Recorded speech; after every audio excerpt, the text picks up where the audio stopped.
So this is our Zeanah lab. Here we have the probe station. So you can come close and have a look. So we use this machine to test circuits. So we can fabricate circuits at a very small scale. And it's basically so small that we need these micromanipulator probes in order to make contact with the metal pads in order to test the circuit. So this display here is outputting the microscope video. So those three dark triangles are actually these probes here.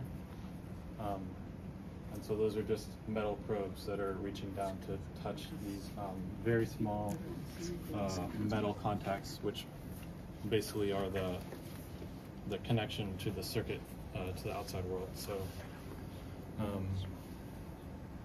yeah, this probe station is actually a cryogenic probe station. So we have like liquid nitrogen here, and it can flow through here and then flow under our test chip here and cool it down to 77 degrees Kelvin, which is like negative 400 something degrees Fahrenheit. I don't know, it's really cold. But basically we can do that to test the different behavior at different temperatures. So we can see the three probes here coming out, and then those go out to these orange wires here. And you can have a better look at the wafer actually here.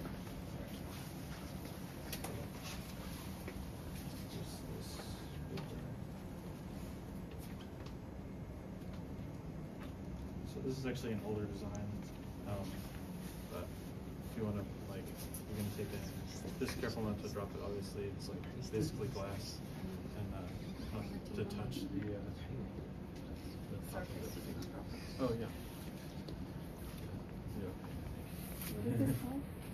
That's a wafer. So that's our. So it's actually like a kind of a quarter of a wafer. So you can see the entire thing would be a disc shape, but it was cut into a quarter piece and sent to us for testing. So we basically designed our circuits and sent them to a facility, and they fabricated it into that wafer design. And then send that back to us. You want to see his Patrick? Yeah, so in that part you can have like multiple chips as well. You can have one just give chip or one bits. chip. Yeah, get And footage in that of chip it. you have the different circuits. I got it. So there you might have like maybe thousands of transistors. So you will learn about transistor, but that's like one of the device, like resistor you can consider for now. So you did some work with resistor last day, right? With breadboard, but that's like large size. These are like nanometer dimension. So in each of these circuit you might have thousands of transistors and thousands of devices. And like the multimeter, you cannot connect this with multimeter, right? So you need like this type of probe station. So with the multimeter you measure the voltage and current, all those things, right? So we'll do the same thing. We'll measure the voltage and current using this probe station. And the probes he mentioned, like the tips, you can see here, these three tips, like this, you can see these three tips. These are like the two knobs of the multimeter. You can compare that. Like these are similar to the two knobs of multimeter, right? So using this, we will apply the voltage, and we will also measure the voltage and current and all the other electrical signals. So yeah. Rocco, you can. Yeah. Okay. Yeah. So you might have noticed it looks like a copy of the same image over and over again. So it is actually just the same design. So we can just test multiple instances of the same design. That's just part of the fabrication process. So these are the same like chips that would be in your phone. Like they just cut them out into an individual one and then put them in a package and connect them. And that package is then put onto a PCB. And so this is for controlling the height of where the chip is. So I can send it down a little bit. You can't really see that it's moving at all because it's just like so low, such a small distance. And then, like I was talking about, these micromanipulator things, you can move each probe in X, Y, and Z. So, so see, you can see here, I'm moving this up and down, and you can barely even see that anything is actually happening. So these squares here. Let me show you what. I mean, I guess you can see on there, but it's basically this silvery-looking area on the right. It's just an array of these squares, and these are just, and each 2 by 2. One of these is one circuit that we test. So yeah, and then in addition to these singular probes, we also have these, we call them multi-Z probes, and there's actually 12 individual leads on the end of each one. So yeah, so these DC probes, like I was talking about, they lead out to these orange wires here, and then they come out on that side, and then the orange wires come out to over here to our testing equipment. So this is what basically we use to control the circuit and measure what it's doing. So we have, it's hard to see, but this machine here, so you can see it's connected to 2 of those, or I guess 3 of those probes, those 3 probes that were on here. And it can basically supply either a voltage or a current, and then measure the voltage or the current, whichever one you're not supplying. And then we also have another machine here. So this one on this second shelf here has several different modules, and it's for testing circuits with many more connections. So like bigger circuits, but this one we're just testing like a small circuits here, so we're just going to use this one. And then this is basically like an upgraded version of that one.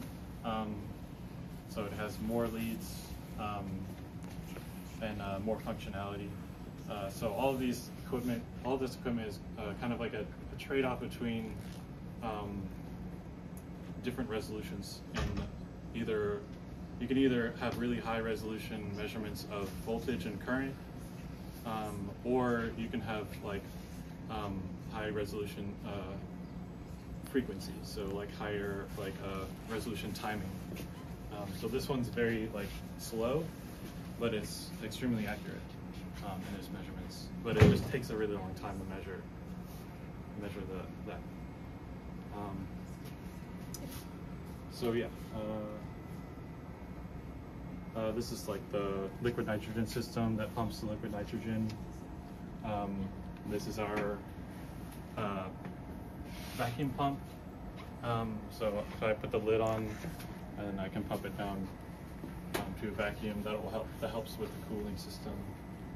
It's much easier to cool something if it's at a lower pressure. Do you have any questions? Yeah, sorry, I was like, no, yeah, sure.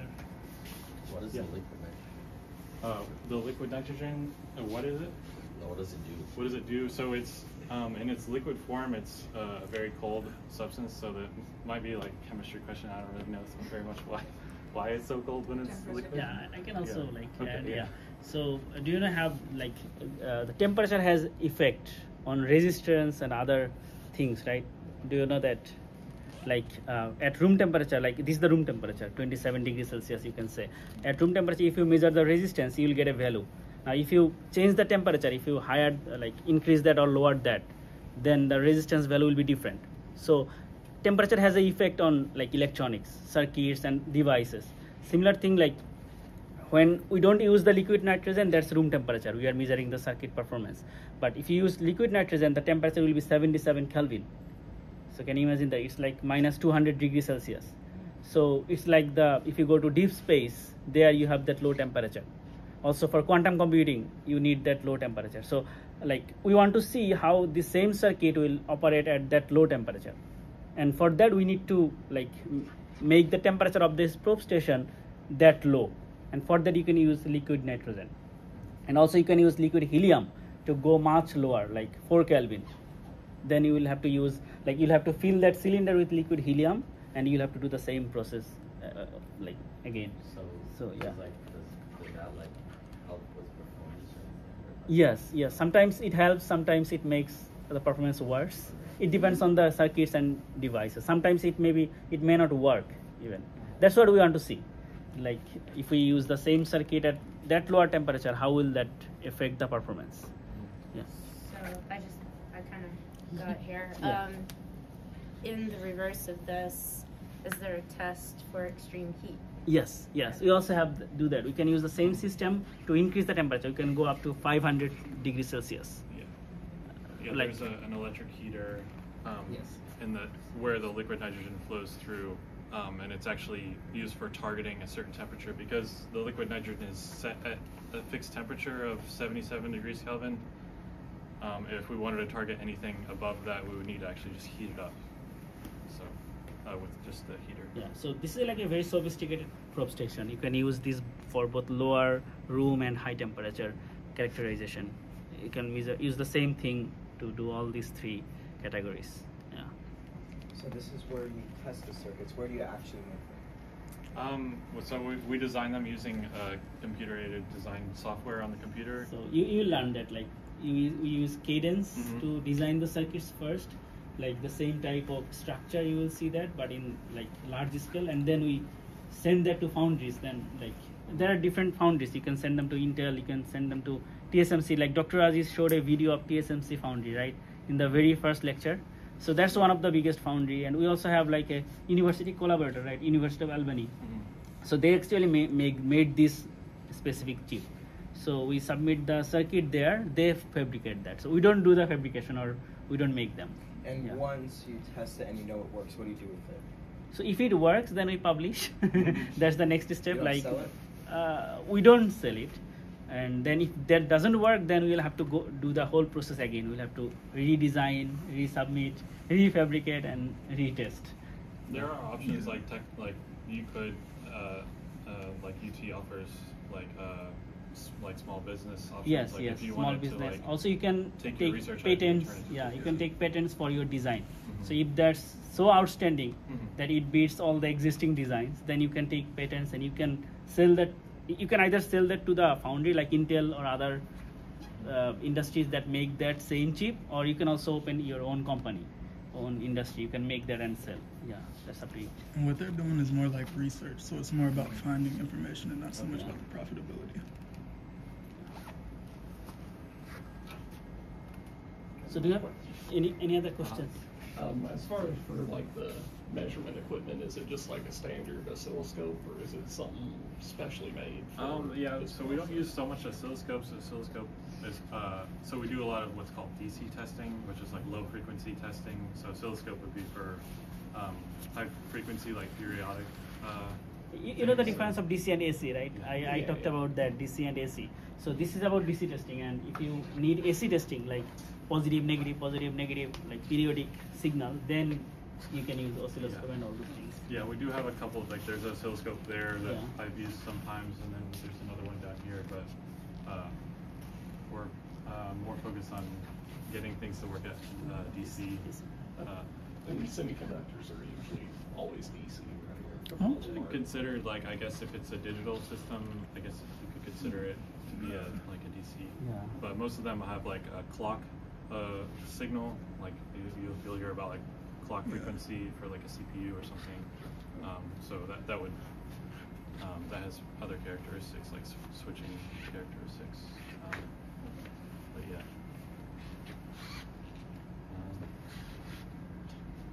So in addition to those DC probes, we also, like I mentioned before, that we have these 12-pin multi-Z probes.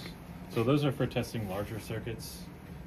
So you can see that they lead out to here, and then also they come out on the other side to these cables here. So with that, then they break out to these PCBs so that we can connect different leads there and test them with different machines. It depends on the number of inputs and outputs in your circuit. So if you have 3 inputs, then you can use this simpler probes. And if you have like more, like 12, 14 pins in your circuit or inputs, then you need like that multi-Z with like larger capability of those things. Yeah. Another thing about the oscilloscopes is like like I was mentioning before with the accuracy and timing. So they're very accurate in time, but the actual measurement itself is usually fairly inaccurate, like in the millivolt range. While this can measure like nanovolts, but it just takes a long time. So yeah, that's why we have to operate the circuit in a DC sense, because it can take like multiple seconds, which is a very long time in a lot of contexts for circuits.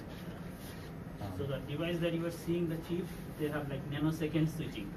So the switch from one state to another in nanoseconds. So for that, like that will have like billions of switching in 1 second. So right. Yeah, that's what he's mentioning. Like few seconds is a long time. Yeah. So with that, I can do a quick test with this circuit that I have here, and I can show you guys what it looks like to actually connect. So you can see these little scratches here. Well, I guess you wouldn't actually know that those are scratches, but that is actually a scratch from the probes. So if I start to move the probe up, or the chip up towards the probes, so the probes are stationary right now.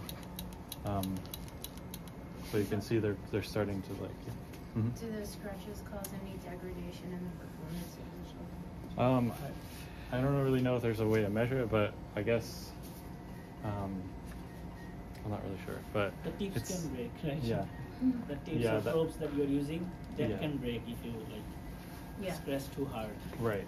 And that's also expensive. Or bend, yeah. You see how that circuit right there has like a line through it? Does that like kill the circuit?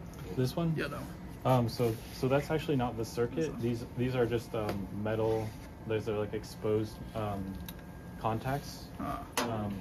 So we can't actually really see the circuit here because it's buried under all these layers. So this is the very top layer of the wafer, and there's actually maybe 10 or 12 layers. And then as you get towards the bottom layer, then that's where the actual circuit is. Yeah, so after designing the circuit, we use packaging. We will use pad frame and packaging. So pads are the contacts that we connect the tips with.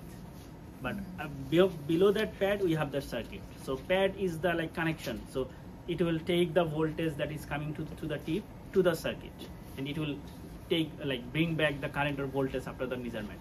So pads is the metal, is normal metal, and below that we have the semiconductor and other circuits and all those things. So like on this PCB here, so you can see this little chip here. So if I were to like open this, you would see something similar to this. So it would be an actual wafer, and so it basically has little metal contacts that go from. It's like little tiny metal wires that are connected from these pads into these legs, these metal legs here. So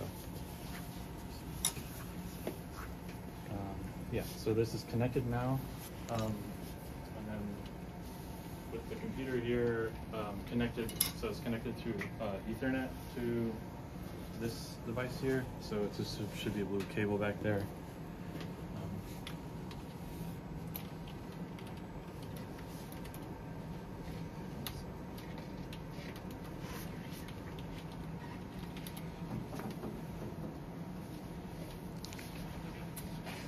And so I use Python to run tests. So basically I'm telling the machine to supply a certain voltage and then measuring the current, and then I'll step through basically different voltages and measure the current at each voltage. So I'll just run this here. So this will have some graphs that we'll look at in a second. But basically you can see that this machine is stepping through different voltages. on one, so there's 2 channels on here.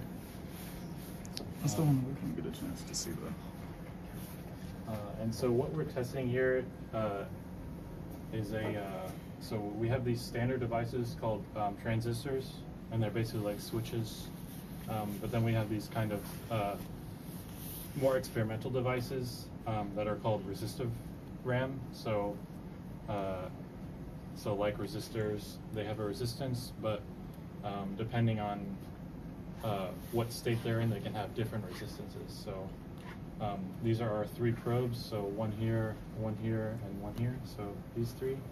So this basically controls the switch, and I just have that at a constant on state, so you can basically almost ignore this, so we're really just testing this.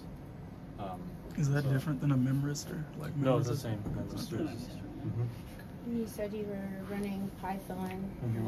What type of, like, I guess, script are you running? Are you running loops, like arrays, or like? Yeah, so it's a loop. So I have like an array of voltages in this test from 0 to 3.3, and it's just numbers that are just from 0 to 3.3, and they're evenly spaced. I'm not sure how many there are, maybe 200 or 300, and I'm basically cycling through those in a loop, applying one, measuring the current, which is here on the y-axis, and then applying the next one, measuring the current, and just doing that. And I basically I go from 0 to 3.3, and then back down to 0. And so, yeah. Can you show the script that you're Sure. running, like what the coding? This is basically just calling the function, so I won't go over that.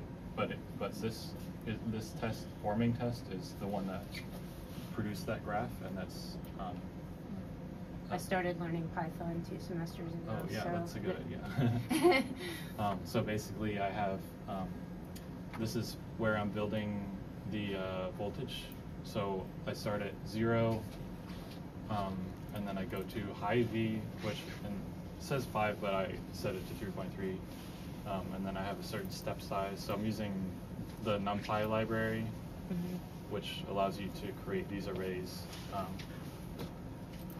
And then I'm basically creating another array and appending it to the old array, and then looping through in this for loop, setting the voltage, measuring the current, and then saving the data. And that's basically it. The rest is just saving and plotting. This is just to communicate with the probe station. Like we are using Python to control like the path generator or source. That like you can consider that as a battery, so variable battery. So we can send different voltages to the probe station, and we can measure the current. That's what we are doing actually. We are sweeping the voltage across that memristor, and for each of the voltages that we are sending, we are getting the current, and we are plotting that. In y-axis we have the current, in x-axis we have the voltage, and we have like 2 sweeps. We are first going from 0 to 3.3, and then we are going back from 3.3 to 0. You can see that.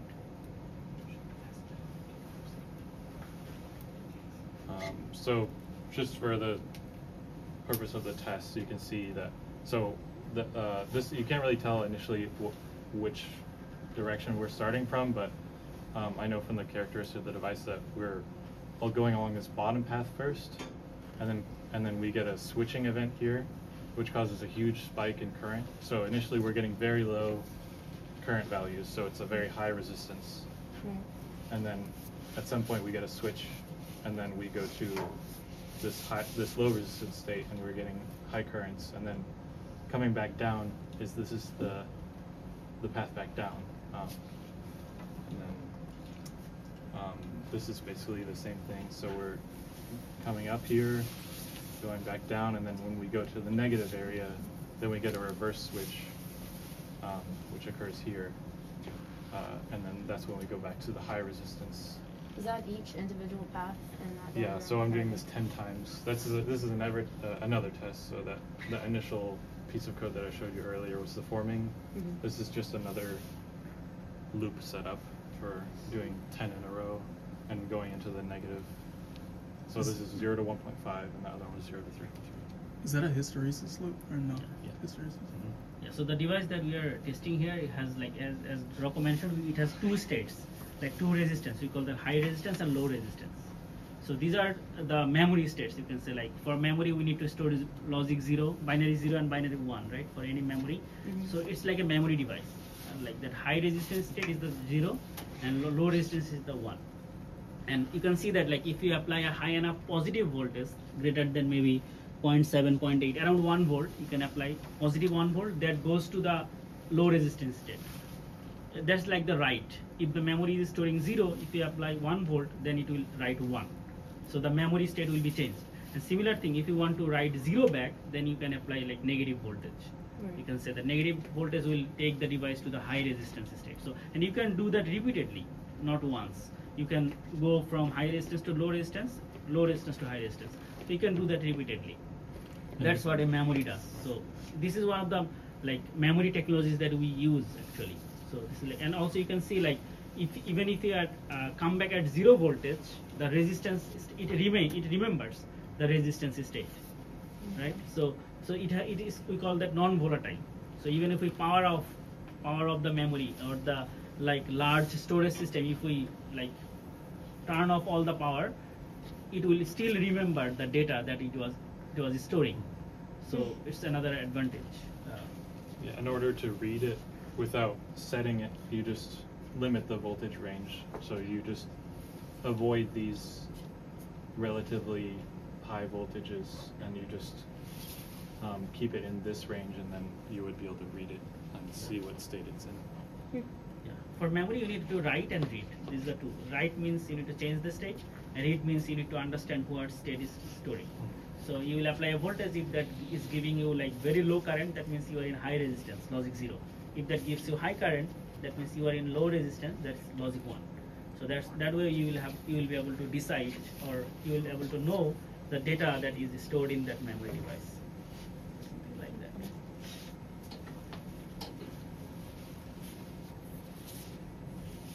Yeah. Do you have any other questions?